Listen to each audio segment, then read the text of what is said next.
બધાને મારા જય શ્રી કૃષ્ણ।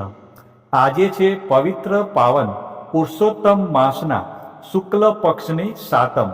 તો આ સુદ સાતમના શુભ દિને માણીએ પુરુષોત્તમ માસની મહાત્મય કથાનો 7મો અધ્યાય અને વનડિયાની વાર્તા। અધ્યાય 7મો, મળ માસને ઐશ્વર્યની પ્રાપ્તિ। સુતજી બોલ્યા, હે તપોધન ભાઈઓ, તમે જે પ્રશ્ન કર્યો તે જ પ્રશ્ન નારદ મુનિએ શ્રી નારાયણ ભગવાનને કર્યો હતો, અને પછી શ્રી નારાયણ ભગવાને જે ઉત્તર આપ્યો હતો તે જ હું તમને કહું છું। નારદે પૂછ્યું, એ મળમાસનું અપાર દુઃખ જણાવી વિષ્ણુ ભગવાન મૌન રહ્યા। તે પછી, હે બદ્રીનાથ નારાયણ, તે પુરુષોત્તમ પરમાત્માએ શું કર્યું હતું તે હવે કહો। શ્રી નારાયણ ભગવાન બોલ્યા, હે પુત્ર નારદ, ગોલોકનાથ શ્રી કૃષ્ણ ભગવાને જે ગુહ્ય વચન શ્રી વિષ્ણુ ભગવાનને કહ્યું હતું તે જ હું કહું છું। દંભ રહિત ઉત્તમ ભક્તને સર્વ કહેવું જોઈએ। પુરુષોત્તમનું એ વચન ઉત્તમ કીર્તિ કરનાર, પુણ્યકારક, ઉત્તમ પુત્ર આપનાર, ઘણા બધા પુણ્યોને આપનારું છે। માટે અનન્ય ભક્તિથી તે સાંભળવા જેવું અને આચરવા જેવું છે। શ્રી પુરુષોત્તમે શ્રી વિષ્ણુ ભગવાનને તે વેળાએ કહ્યું, હે વિષ્ણુ, આ મળ માસનો હાથ પકડી તમે અહીં આવ્યા તે ઠીક કર્યું છે। આથી તમે લોકમાં કીર્તિ પામશો। તમે જે જીવને સ્વીકારો છો તેને મેં જ સ્વીકાર્યો છે, અને એમ જાણીને તેને મારા જેવો સર્વોપરી કરીશ। હું મારા ગુણો, કીર્તિ, પ્રભાવ, 6 ઐશ્વર્યો, પરાક્રમો, ભક્તોને વરદાન આપવું અને બીજા જે ગુણોથી લોકમાં પુરુષોત્તમ તરીકે પ્રખ્યાત થયો છું તે સર્વ ગુણો આજથી આ મળ માસને અર્પણ કરું છું। તેમજ લોકમાં તથા વેદમાં મારું પુરુષોત્તમ એવું પ્રસિદ્ધ નામ છે, તે પણ હે જનાર્દન હું આને આપું છું। આનો સ્વામી પણ હું જ થાઉં છું।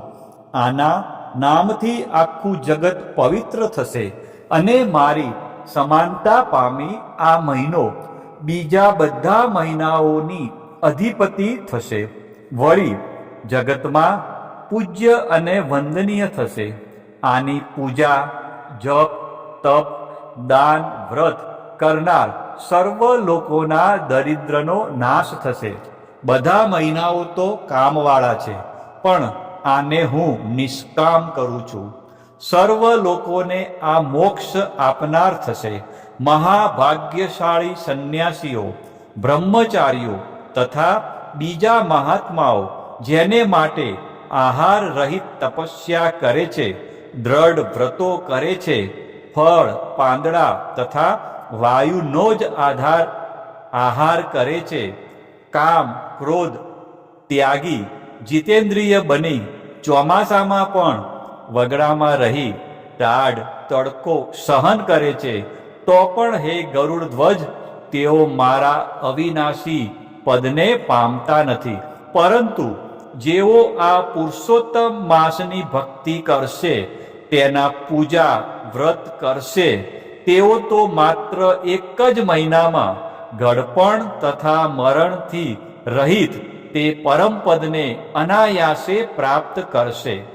એવો મનુષ્ય મારી પાસે આવ્યા પછી જન્મ, મરણ, ભય આદિ વ્યાધિ તથા ઘડપણથી ઘેરાયેલા સંસારને ફરી કદી પામતો જ નથી। આવું વેદ વચન સત્ય છે। આજથી આ મહિનાનો અધિપતિ હું થઉં છું, અને હું જ પ્રતિષ્ઠા પમાડું છું, અને આને પુરુષોત્તમ એવું મારું નામ પણ હું અર્પણ કરું છું। તેથી આ માસને પૂજનાર ભક્તોની ચિંતા રાત દિવસ મને જ રહેવાની છે। આના એટલે કે પુરુષોત્તમ માસના ભક્તોની સર્વ કામનાઓ હું જ પૂરી કરવાનો છું. હે વિષ્ણુ, મારા પોતાના આરાધન કરતા મારા ભક્તોનું આરાધન મને વધારે પ્રિય છે. અતિશય મૂઢ જેવા જે લોકો આ પુરુષોત્તમ માસમાં જપ, દાન આદિ નહીં કરે, સત્કર્મો તથા સ્નાનથી રહિત રહેશે અને દેવો તથા તીર્થો, બ્રાહ્મણોનો દ્વેષ કરશે, તે દૃષ્ટો દુર્ભાગી થઈ પારકા ભાગ્ય ઉપર જીવનારા થશે. જેમ સસલાને શીંગડું કદી હોઈ શકે નહીં, તેમ તેઓને સ્વપ્નમાં પણ કદી સુખ મળશે નહીં. જેઓ મને પ્રિય આ પુરુષોત્તમ માસને મળ માસ ગણી તેનો તિરસ્કાર કરશે અને ધર્મ આચરશે નહીં, તેઓ અધર્મ નરકવાસી બનશે અને કુંભી પાક નામના નરકમાં પડશે. ઉત્તમ ભાગ્યશાળી જે સ્ત્રીઓ પુત્ર સુખ તથા સૌભાગ્ય માટે પુરુષોત્તમ માસમાં સ્નાન, દાન તથા પૂજન આદિ કરશે, તેઓને હું પોતે જ સૌભાગ્ય, સંપત્તિ, સુખ તથા પુત્ર આપનારો થઈશ. પણ જેઓ પુરુષોત્તમ માસનો અનાદર કરશે, તેઓને સ્વામી સુખ, ભાઈ, પુત્ર તથા ધનનું સુખ સ્વપ્નમાં પણ પ્રાપ્ત નહીં થાય.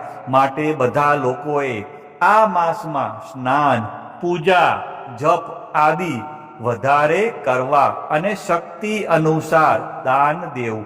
જે મનુષ્ય આ પુરુષોત્તમ માસમાં ભક્તિથી મારું પૂજન કરશે, તે ધન તથા પુત્રનું સુખ ભોગવી મરણ પછી ગોલોકમાં વાસ પ્રાપ્ત કરશે.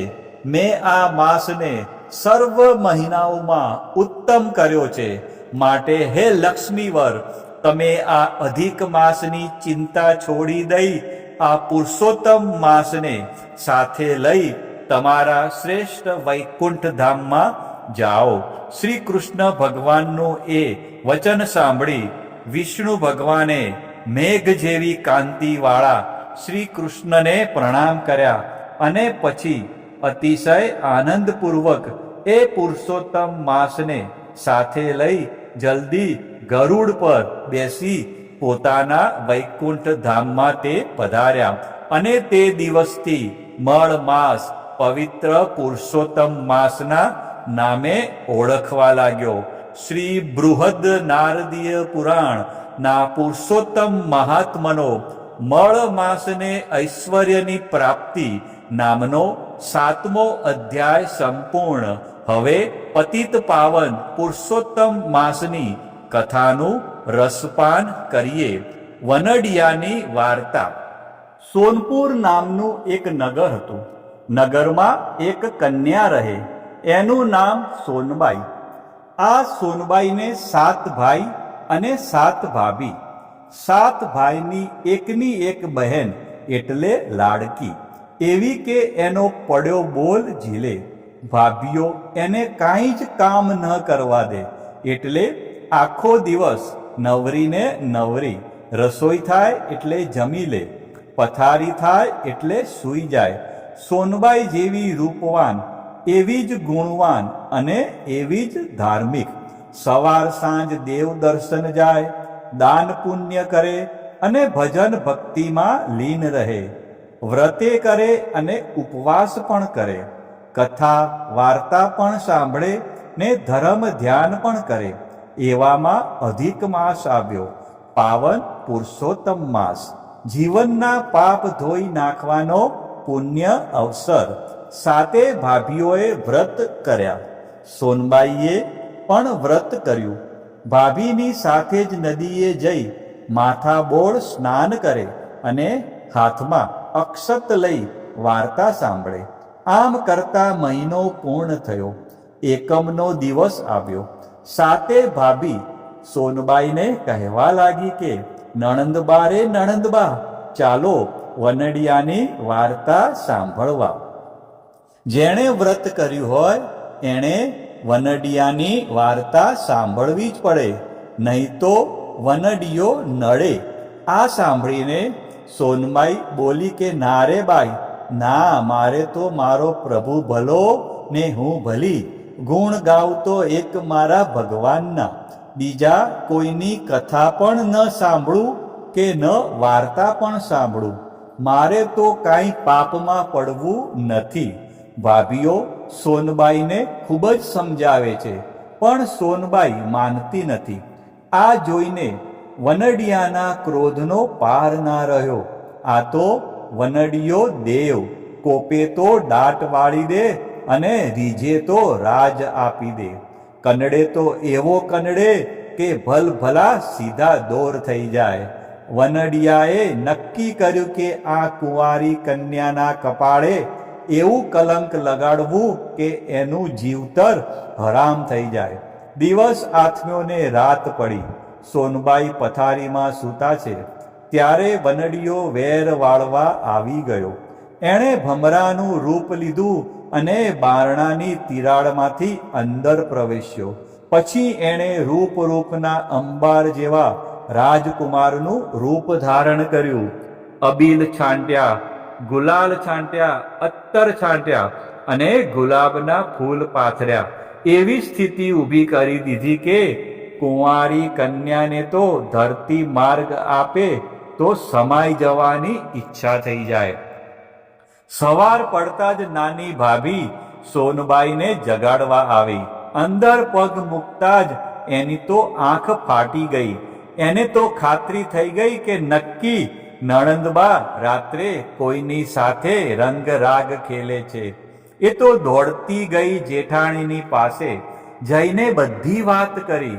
પાપણના પલકારે આખાય ઘરમાં ખબર પડી ગઈ અને સોનબાઈને બધા ફિટકાર કરવા લાગ્યા. આવી વાત તો પાંખ વગરના પંખી જેવી ગણાય. વાત લઈ જાય. સાંજ પડતા તો આખા ગામમાં વાત ફેલાઈ ગઈ અને બધાએ સોનબાઈના નામ પર થૂથું કરવા લાગ્યા. આ તો 1000 મોઢાવાળું જગત કહેવાય. આમે બોલે ને તેમે બોલે. સતી સીતાને કલંક લગાડે.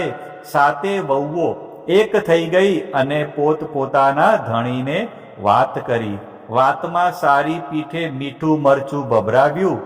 આ તો આખા કુળનું નાક જાય એવી વાત. 7ની આંખોમાં આગ વરસવા લાગી.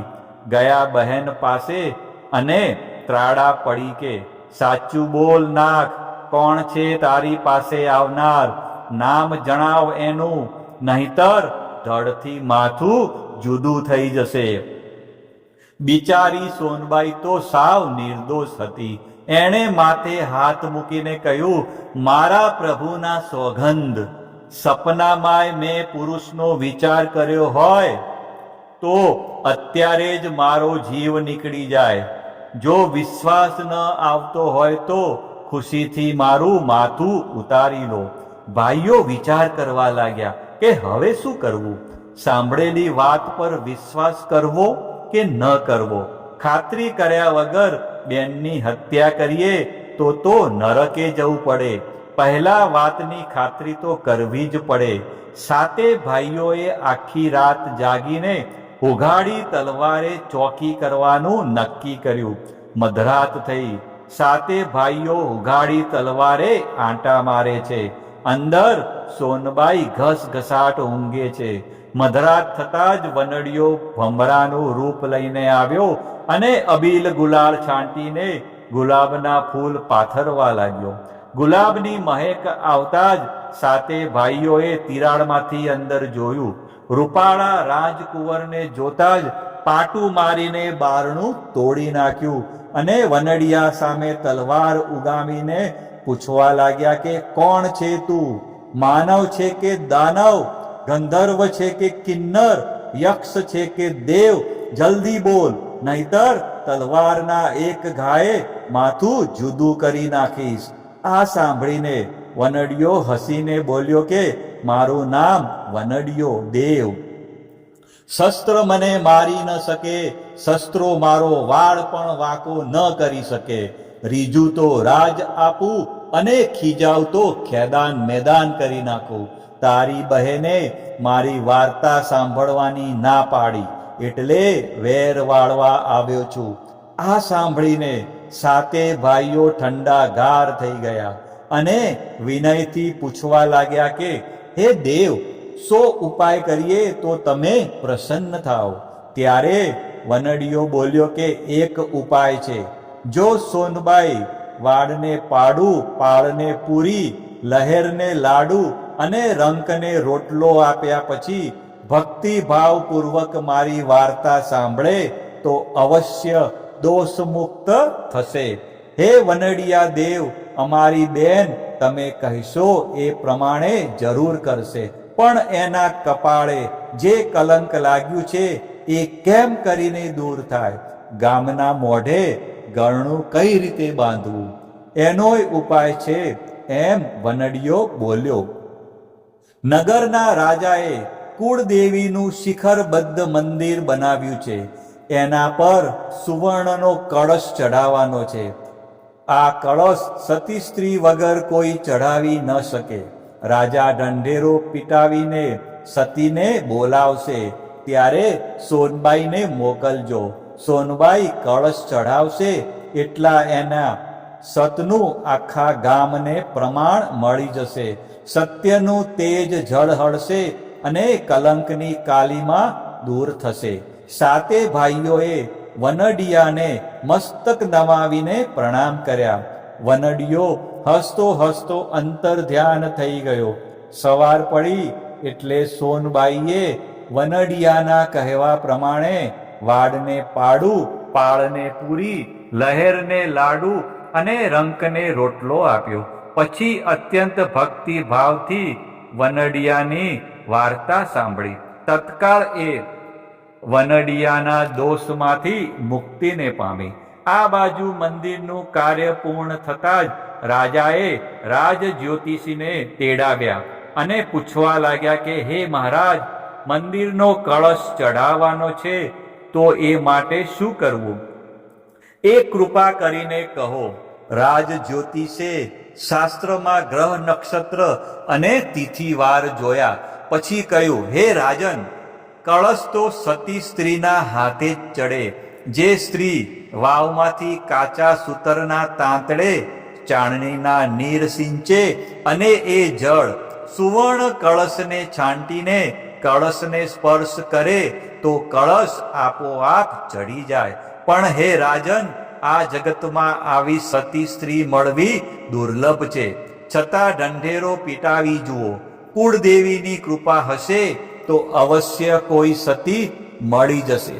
તત્કાળ રાજાએ ઢંઢેરો પીટાવ્યો. ઢંઢેરો સાંભળીને બધી સ્ત્રીઓ એકબીજાના મોં સામે જોવા લાગી. આ તો સતના પારખા કહેવાય. હસતા મુખે અગ્નિ પરીક્ષા આપવાની. જો કળશ ન ચડે તો આખા ગામમાં ફજેતી થાય.